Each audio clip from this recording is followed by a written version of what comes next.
इंदौर के रहने वाले राजा रघुवंशी की हत्या के आरोपी राज कुशवाहा के परिवार का रो रो कर बुरा हाल है। वे राज से मिलने के लिए तड़प रहे हैं और न्याय की मांग कर रहे हैं। मेरा बेटा ऐसा नहीं है, वो कभी ऐसे काम नहीं कर सकता। वो बहुत छोटा है, बहुत अपने तीन बहनों की जिम्मेदारी उठाता है। जब से उसके पापा न रह गए, जब से वो कपड़ा मार्केट में काम करता था, रात में आता था तो खाना खाता था, पर न्यूज़पेपर डालने जाता था, फिर सुबह कपड़ा मार्केट जाता था। तो एक हमारे पड़ोसी भैया सब रहते करते थे, तो उन्होंने बताया कि यहाँ पे काम कर लो। गोविंद भैया के यहाँ का नाम नहीं उनका लिए, पर बोलते कि यहाँ पे काम कर लो तो तुमको अच्छा रहेगा। तो वो यहाँ से जाके वहाँ काम करने का एक दिन गया तो बोलते मम्मी अच्छा मैं काम कर लूँगा। बस वहाँ काम करने लगा, 2 साल काम करते उसको हुए।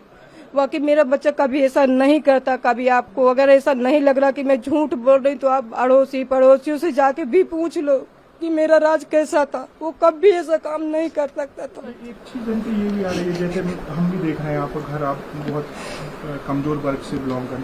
कहा यह जा रहा है कि उसने 50,000 रुपए दिए, अपने दोस्तों को वहां भिजाया और ये सब करवाया। अब क्या इतने पैसे उसके पास रहते थे? कभी नहीं रहते थे भैया। मेरे को 10,000 महीने में, कहीं 10,000 दिया, कभी 12,000 देता था। इससे आगे मेरे को कभी नहीं देता था। इतना ही हो पाता था। चाहे उसके ऑफिस में जाके और पूछ लो, पता कर लो कि वो क्या बोलते हैं, वो 50,000 रुपए कहाँ से पाएगा। बच्चियों को मैं पढ़ाई के नहीं होता, मेरी बच्चियों की स्कूल जाके पता कर लो, उसके सर भी उनको पैसे के लिए फीस नहीं लेते थे। साल भर फ्री मेरी बच्चियों को पढ़ाया है। कमला नेहरू में पढ़ती थी, साल भर फ्री पढ़ाया। मेरे सर से जाके, बच्चियों के सर से जाके पूछताछ कर लो कि सही है कि गलत है। अब इससे आगे मैं क्या बोलूं। आपके हस्बैंड की 2020 11 मई को ऐसा हुआ था। मतलब राज पे ही पूरा उसके बाद से मेरा राज सब संभाला है। हम एक टाइम खाते थे और एक टाइम नहीं खाते थे, तब भी हम अपने बच्चों के साथ ऐसा रहा। मेरा बच्चा कभी ऐसा नहीं करा। मैं हाथ जोड़ के प्रार्थना यही करती हूँ कि मेरे बच्चे को बचा लो, उसको कुछ नहीं होना चाहिए। नहीं हम मर जाएंगे, हमारा कोई आगे पीछे नहीं है। ध्यान रखिए, ऐसा कुछ नहीं। ये इंदौर में हम अकेले रहते हैं, हमारा कोई आगे पीछे नहीं, बस वही बच्चा है हमारा, वही सब कुछ करता था। रात दिन मेहनत करा भैया, रात दिन मेहनत करा। यहाँ भी गोविंद भैया के पापा 4 बजे फोन लगा देते थे कि बेटा राज गाड़ी भरवाना है, तो मेरा राज 4 बजे उठ के गाड़ी भरवाने जाया करता था। अब इसके आगे क्या मालूम है क्या हो गया, मेरे को पता नहीं है कि कैसे का। कभी आज तक न वो सोनम की हमारे घर पे बात करता था। इतने बड़े छोटे कमरा में हमारा राजू ऊपर लेटा था, हम यही नीचे लेटे रहते थे। अगर कुछ बात होती तो हम भी तो कुछ सुनते जानते। अब इससे ज्यादा पढ़ी लिखी तो ज्यादा कुछ होने की मैं अब कुछ और जानती करती हूँ। मतलब इस छोटे कमरे में आप बस इस बेटा यहीं रहता। कभी हाँ, फोन पे आपने कोई बात कभी हम कभी कुछ नहीं सुना कि कभी कुछ से कोई बात करता था। गाँव गए हुए थे। अब हम कभी हमारे सामने कभी वो बात नहीं करता। अब उसका फोन आता था तो हम भी उठा लेते थे। उसके जहाँ काम करता था वहाँ की लड़कियों की भी फोन आता था कि राज सर उठ जाओ, आज जल्दी काम पे आना, नहीं गोविंद भैया चिल्लाएंगे। गोविंद भैया का भी फोन आता था, दुर्गेश भैया का भी फोन आता था। जो भी वहाँ काम करते थे सबका फोन आता था। अब भगवान जाने मिनट में हम क्या बोले। मेरा बच्चा वापस आ जाए। हम इतने दिन हो गए एक निवाला नहीं खाया, पानी पी पी के जी रहे। मेरी बच्ची की हालत खराब हो गई, आप सब कोई देख लो। और जो भी सुनते हैं मैं उनकी भी हाथ पैर जोड़ती हूँ कि मेरे बच्चे को बचा लो। अब सोनी प्रिया के दे बैठी है। आपका बेटा यहीं इंदौर में ही था, वो तो कहीं गया भी नहीं था? कहीं नहीं गया था भैया, वो तो घर पे ही था। हम गांव में थे, हम तो गांव में थे, पर सब बताते। मैं बोलती भैया हमारी नहीं मान तो आप ही चले जाओ। जो सुन रहे मैं उनके भी हाथ पैर जोड़ रहे, उनके भी पैर पड़ रही हूँ। वो भी मेरे को अपनी माँ बहन समझे, एक अभागन समझे। मेरा आदमी नहीं, मेरे बच्चे को ला दे बस। बस मैं यही कहती हूँ मेरा बच्चा वापस आ जाए। ना उनका बने तो हमारी सबकी जान ले ले, उसको भी मार डाले और हमको भी मार डाले। बस मैं जो ऊपर बैठे मैं उनसे यही प्रार्थना करती, ये जिंदगी नहीं जी पाएंगे।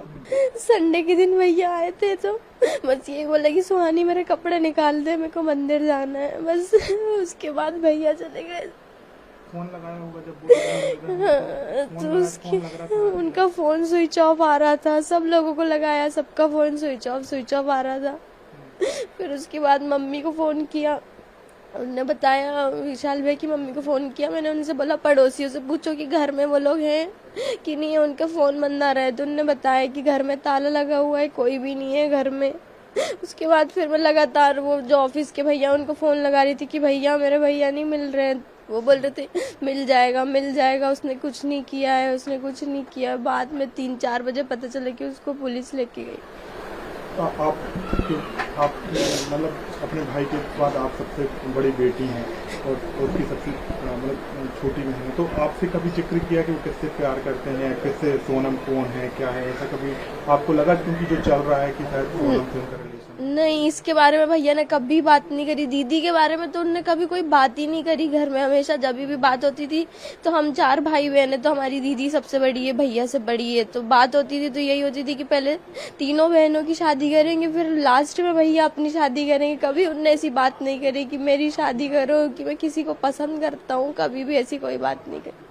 तो आपकी बड़ी बहन क्या करती है? मेरी बड़ी बहन इस बार उसका MA फाइनल हो गया, कॉलेज कंप्लीट हो गया है, वो आ रही है यहाँ पे। आप भी मतलब 12th पास करने आप भी कॉलेज में जा रही हैं? जाने वाली थी, पर अब तो मेरा भैया आ जाएगा तो हमारे लिए हम यहाँ से चले जाएंगे। फिर आप कॉलेज की पढ़ाई का खर्चा आप वही एक टेंशन होगी, क्योंकि जो कमाने वाला था वही सब कुछ करते थे। सब कुछ भैया ही करते थे 5 सालों से, जब से हमारे पापा नहीं है तब से सब कुछ भैया संभालते थे। अच्छा, पापा की जाने के बाद हाँ, भैया ने खुद की पढ़ाई नहीं भैया ने अपनी पढ़ाई बंद कर दी थी। बस वो 10th पास आउट हुए थे, उनका रिजल्ट भी नहीं आया था, तभी पापा के साथ ऐसा हो गया था। उसके बाद भैया ने कभी पढ़ाई नहीं करी, वो बस हमारे लिए ही करते थे। वो अपने बर्थडे पे कभी कपड़े नहीं खरीदते थे, बस अभी 2 बार उन्होंने अपने बर्थडे पे कपड़े लिए थे, वरना कभी वो अपने बर्थडे पे भी कुछ नहीं खरीदते थे, बस हमारे लिए ही करते थे 5 सालों से। इसलिए तो भरोसा नहीं हो रहा कि वो कभी ऐसा कर सकते। अब आप लोगों ने क्या सोचा? आप क्या करेंगे? मेघालय जाएंगे क्या आप वहाँ पर? हम मेघालय कैसे जाएंगे, इतनी दूर, हमको तो कुछ उसके बारे में पता भी नहीं है। अभी आप इसीलिए कल गए थे ताकि उसको एक बार तो देख पाए वहाँ ले जाने से पहले, लेकिन उन लोगों ने नहीं देखने दिया। जो और लोग हैं जैसे आकाश विक्की, इनको आप जानते हैं? हाँ, विशाल भैया भी हमारे भाई हैं, वो भी हमारे भाई। उनकी मम्मी भी वहाँ पे पागल हो रही है, तड़प रही है उनसे देखने के लिए, लेकिन सब लोग उनको गलत बोल रहे। क्या मांग करोगे बेटा?